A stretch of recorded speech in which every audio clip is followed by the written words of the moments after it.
बिस्मिल्लाहिर्रहमानिर्रहीम। अस्सलाम वालेकुम स्टूडेंट्स। आज हम शुरू कर रहे हैं अपनी एक्सरसाइज नंबर 1 मैथमेटिकल मेथड से चैप्टर 1 की। उसमें हमने क्या करना है, सबसे फर्स्ट क्वेश्चन में करना है कि एक्सप्रेस ईच ऑफ द, यानी 6 प्रॉब्लम्स है टोटल। हर प्रॉब्लम को एक्सप्रेस करना है इन पोलर फॉर्म। हमने पोलर फॉर्म में कन्वर्ट करना है। फर्स्ट कॉम्प्लेक्स नंबर दिया हुआ है -√3 प्लस आयोटा। तो आपको पता है कि पोलर फॉर्म क्या होती है, साइड पे मैं मेंशन कर देती हूँ। Polar form of complex number z is equals to r cos theta plus iota sine theta. This is polar form of complex number. हमने इसमें क्या कैलकुलेट करना होता है, हमने रेडियस वेक्टर कैलकुलेट करना होता है जो मॉड्यूलस ऑफ z के इक्वल होता है। एंड दिस प्रिंसिपल आर्ग्यूमेंट यानी थीटा की वैल्यू कैलकुलेट। ये दो चीज़ें कैलकुलेट करने के बाद हम पोलर फॉर्म लिख सकते हैं किसी भी कॉम्प्लेक्स नंबर की। तो यहाँ पे लेट कर लेते हैं कि z हमारा जो गिवन कॉम्प्लेक्स नंबर है वो ये है। इसको अगर आप a प्लस बी आयोटा से कंपेयर करें तो a की वैल्यू क्या होगी, -√3 real part and the b is imaginary part is equals to 1, right. Let us express this complex number on Argand plane. This is origin, real axis, and this is positive imaginary axis. Z किस quadrant में लाई कर रहा है, Z लाई कर रहा है second quadrant में, this second quadrant में, बिकॉज ये रियल नेगेटिव रियल एक्सिस की डायरेक्शन है जिसकी लेंथ गिवन है, A की लेंथ है -√3। This minus shows direction, negative direction, and this shows length from origin, right? and here is the length, suppose यहाँ पे पॉइंट P है जो कि रिप्रेजेंट कर रहा है -√3 1, ये 1 लेंथ है। ये रेडियस फैक्टर है R जो कि मॉड्यूलस ऑफ Z के इक्वल है। ये एक्यूट एंगल अल्फ़ा है। थीटा कैसे किसके इक्वल होगा, theta is equals to pi minus alpha. यानी अगर हम अल्फ़ा कैलकुलेट कर लें तो थीटा भी हमें फाइंड आउट करने में कोई मुश्किल नहीं होगी, और आर हम मॉड्यूलस ऑफ जी से कैलकुलेट कर लेंगे, यानी थीटा और आर हम इस तरीके से सॉल्व कर लेंगे।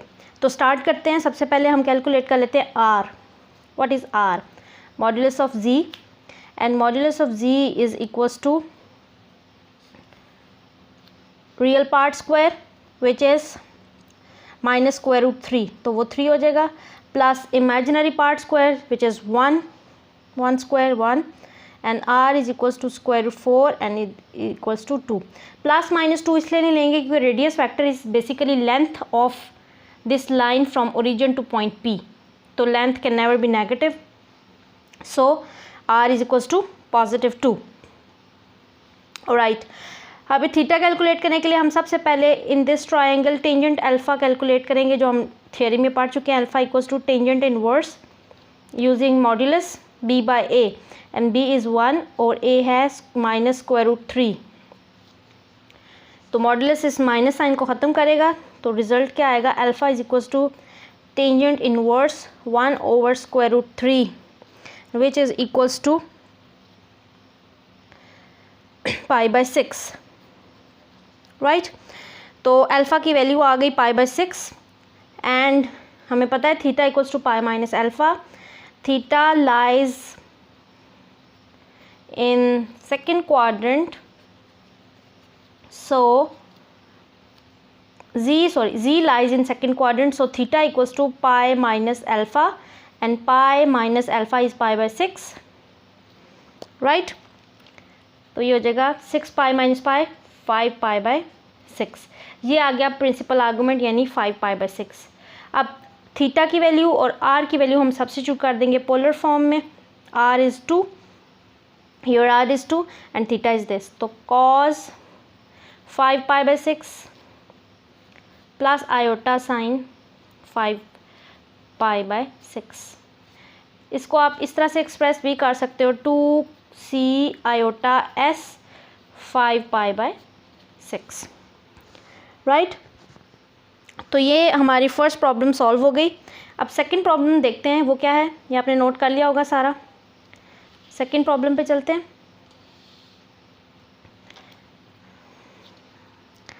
माइनस, ये मैं इसको पार्टीशन कर देती हूँ।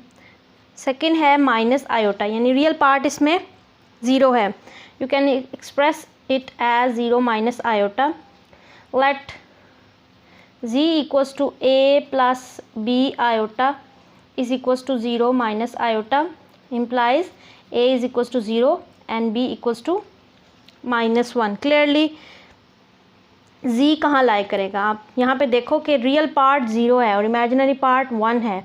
तो अगर आप आर्गन प्लेन ड्रॉ करें तो ओरिजिन से आपने किस डायरेक्शन में मूव करना है? नेगेटिव डायरेक्शन में। सो नेगेटिव इमेजिनरी एक्सिस पे आपने मूव करना है। रियल पार्ट ज़ीरो है। सपोज ये आपने -1, यानी आपका वैल्यू क्या है? माइनस आयोटा, -1, या इस तरह अगर आप पॉइंट की जगह डायरेक्ट एक्सप्रेस कर देते हो कॉम्प्लेक्स नंबर को, तो आप यहाँ माइनस आयोटा लिखेंगे। तो क्लियरली आप देख सकते हैं कि आपका प्रिंसिपल आर्ग्यूमेंट ये है, जो कि क्या है? क्लॉकवाइज की वजह से आपने माइनस लगाया, clockwise direction, and this rotation is π/2। जैसे यहाँ पे अगर आयोटा लाई करता हो, फॉर एग्जांपल अगर क्वेश्चन में आयोटा होता तो आपने यहाँ पे क्या यूज़ करना था? π/2। तो आप लिखेंगे z लाइज ऑन, ये अब किसी क्वाड्रेंट के अंदर नहीं है कि हम टेंजेंट अल्फा की हेल्प से थीटा कैलकुलेट करें। तो ये डायरेक्टली क्वाड्रेंट के अंदर नहीं है बल्कि एक्सिस के ऊपर है। z lies on negative imaginary axis, so theta equals to -π/2। Theta तो डायरेक्ट हमें फाइंड आउट कर लिया हमने। अब हम r की वैल्यू फाइंड आउट कर लेते हैं। रियल पार्ट स्क्वायर यानी 0, इमेजिनरी पार्ट स्क्वायर -1, तो वो +1 हो जाएगा, और ये √1 यानी कि r की वैल्यू क्या आ जाएगी? 1। तो polar form very easy, z equals to r cos theta -π/2 plus iota sine theta -π/2। अभी हम वैल्यूज़ फाइंड आउट नहीं करेंगे, डायरेक्ट लिख लेंगे cos -π/2, और ये नेगेटिव साइन, अच्छा cos में माइनस ख़त्म हो जाएगा, π/2 लिख लेंगे, और ये माइनस बाहर आ जाएगा, आयोटा साइन π/2। जनाब ये आ गई polar form of complex number this z, right? ये आपने नोट कर लिया। अब हम थर्ड प्रॉब्लम की तरफ मूव करते हैं। Alright, this is third problem. -1 minus √3 iota. Let z is equals to a plus b iota is equals to -1 minus √3 iota. Clearly आप यहाँ पे अगर नोटिस करें तो z कहाँ लाई कर रहा है? दोनों एलिमेंट्स नेगेटिव हैं, यानी कि थर्ड क्वाड्रेंट में। यहाँ से लेके यहाँ तक रियल पार्ट a है, सपोज 1 लेंथ है और उसकी डायरेक्शन नेगेटिव शो करता है कि नेगेटिव रियल एक्सिस पे मूव करेंगे। उसके बाद स्क्वायर रूट ऑफ -3 यानी माइनस डायरेक्शन, और √3 उसकी लेंथ। This is point P and this is origin and this is radius vector P। Point is -1 minus √3। Okay जी, दिस इज़ अल्फ़ा, जिसकी अल्फ़ा की वैल्यू होगी b/a यानी √3/1। And what is theta? This is theta, and theta is equals to minus, because of this clockwise direction, pi minus alpha. This is our theta. So theta भी clearly पता चल गया, radius vector भी हमें find out करना आता है। तो हम स्टार्ट करते हैं। a is equals to -1 and b is equals to -√3.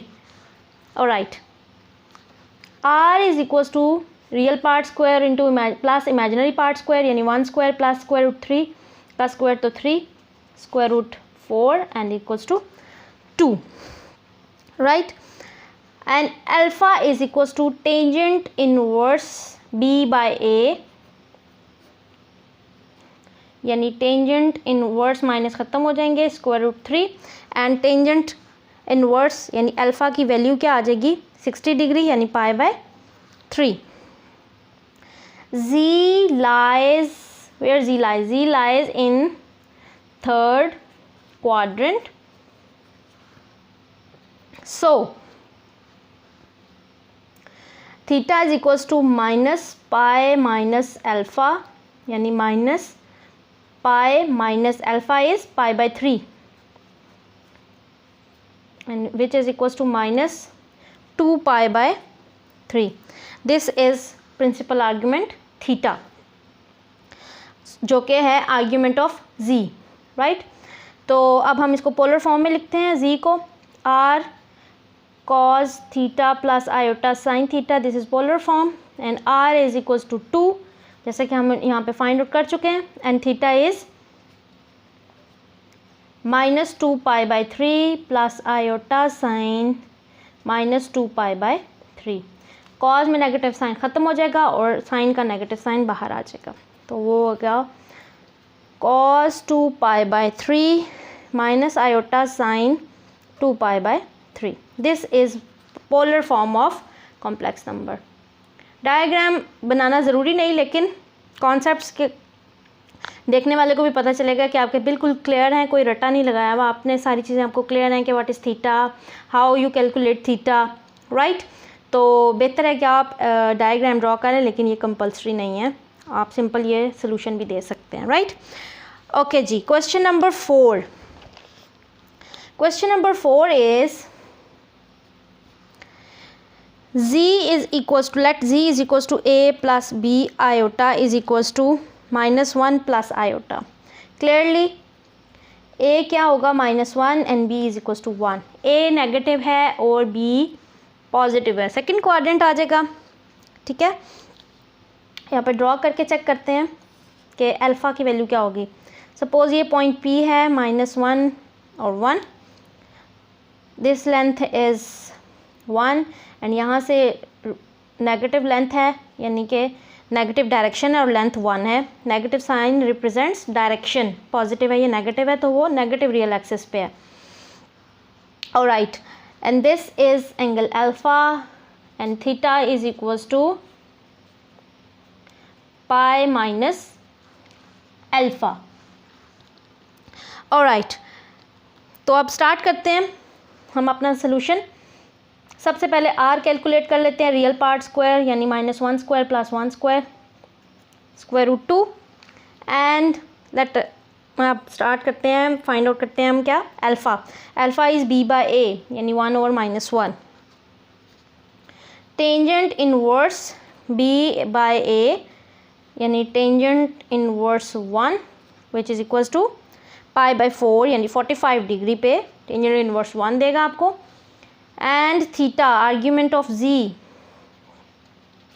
Is, ये प्रिंसिपल आर्ग्यूमेंट है, वो होगा पाई माइनस अल्फ़ा यानी पाई माइनस पाई बाई 4, तो ये आ जाएगा 3 पाई बाई 4. तो इसको हम पोलर फॉर्म लिख लेते हैं. r is square root of 2 cos 3 pi by 4 plus iota sine 3 pi by 4, right. ये आ गई जी polar form of complex number. Okay, अब हम क्वेश्चन नंबर 5 पे मूव करते हैं. What is question number 5? Fifth problem में उसने डायरेक्ट आपको एक कॉम्प्लेक्स नंबर नहीं दिया, उसको हमने थोड़ा सा सॉल्व करना है और फिर उसकी रियल फॉर्म सामने लेकर आनी है. मल्टीप्लिकेशन -2 की करेंगे पूरी ब्रैकेट के साथ, -2 प्लस 2 आयोटा, फिर 2 आयोटा को पिक करेंगे, इससे मल्टीप्लाई करेंगे 2 आयोटा और प्लस माइनस माइनस और आयोटा स्क्वायर का माइनस, तो 2 माइनस मिलेंगे तो वो +2 हो जाएगा.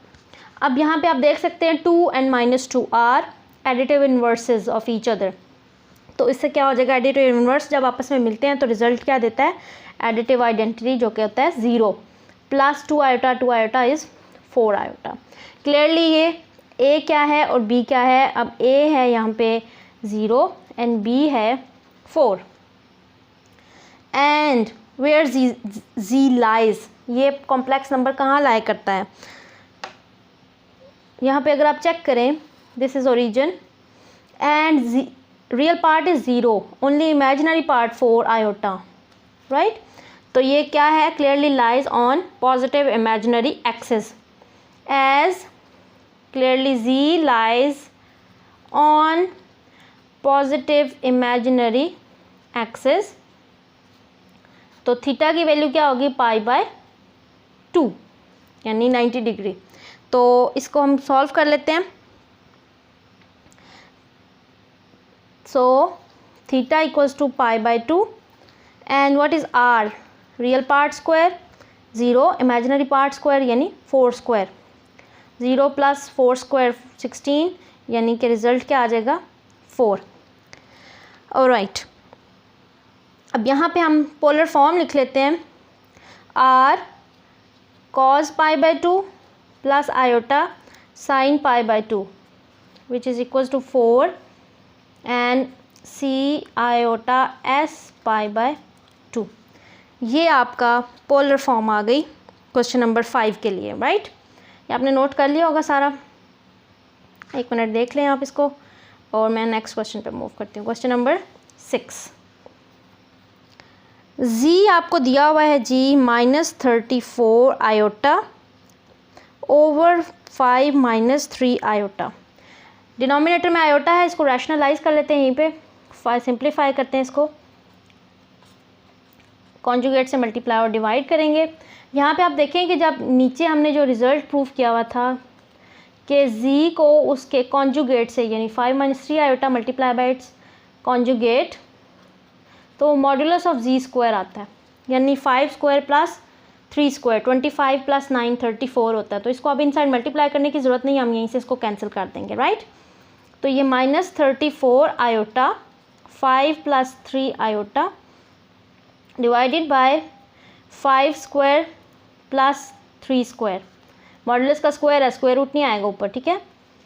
34 आयोटा 5 प्लस 3 आयोटा ओवर 34 मैं डायरेक्ट लिख लेती हूँ, ठीक है? ऑलराइट, अब यहाँ पे देख सकते हैं आप 34 कैंसिल हो जाएंगे, मल्टीप्लिकेटिव इन्वर्सेस एक दूसरे के, तो मल्टीप्लिकेटिव आइडेंटिटी 1 आ जाएगी। माइनस आयोटा इनसाइड हम मर्ज कर देंगे तो वो आ जाएगा -5 आयोटा और plus minus minus iota square का माइनस, तो ये +3 हो जाएगा। इसको आप लिख सकते हो 3 - 5 आयोटा। अब क्लियरली आप देख सकते हो कि a क्या है 3, b क्या है -5, real part positive, imaginary part negative. तो z कहाँ लाई करेगा? ड्रॉ करके देखते हैं। a है +3 length this and b is -5, suppose यहाँ पे है तो ये -5, minus shows direction and 5 is length, so here is the point p, 3 - 5, this is radius vector and here theta is equals to -alpha, clockwise direction की वजह से minus और alpha rotation, right? Okay जी, alpha is tangent inverse b by a यानी tangent inverse -5/3। Alpha modulus की वजह से minus sine ख़त्म हो जाएगा। Alpha is tangent inverse 5/3, right? Theta argument of z is equals to -alpha यानी theta equals to minus tangent inverse 5/3। Okay जी, अब हम कैलकुलेट करते हैं r is square root of 3 यानी square root 3 square plus 5 square यानी ये आ जाएगा 34, स्क्वायर रूट ऑफ 34। अच्छा, यहाँ पे आप थोड़ा सा मेंशन कर दें थीटा इक्वल्स टू -alpha, क्यों? क्योंकि z लाइज, वैसे तो हमने ड्रॉ कर दिया लेकिन अगर ड्रॉ नहीं करते तो फिर आप ये मेंशन कर दें z lies in 4th quadrant, this implies that theta equals to -alpha। Polar form लिख लेते हैं। r is square root of 34 and cos theta is minus tangent inverse 5/3 plus iota sine of minus tangent inverse 5/3, right? अब यहाँ पे अपने minus sign जो है वो एंगल से बाहर आ जाएगा और इसका कॉज का जो माइनस साइन है वो एंगल से ख़त्म हो जाएगा। तो ये फाइनली मैं आपका स्टेप लिख रही हूँ, square root of 34 cos of tangent inverse 5/3 modulus में लिखिएगा minus iota sine of tangent inverse 5/3, this is final polar form of complex number z। तो ये 6 प्रॉब्लम्स थे जो एक ही पैटर्न पे सॉल्व करनी थी, यानी हमने हर एक को प्रॉब्लम में z की पोलर फॉर्म एक्सप्रेस की है। अब नेक्स्ट 7 से हम थोड़ा सा पैटर्न चेंज है, वो नेक्स्ट लेक्चर में इंशाल्लाह मैं मेंशन करूँगी। तब तक आप इसकी प्रैक्टिस करें, और अगर आपको कन्फ्यूजन्स हैं तो कमेंट्स में प्लीज़ पूछ लिया करें। वीडियोज़ आपको पसंद आ रही हैं तो लाइक करें, सब्सक्राइब करें। तो तब तक अपना ख्याल रखें, नेक्स्ट वीडियो में मिलते हैं। अल्लाह हाफ़िज़।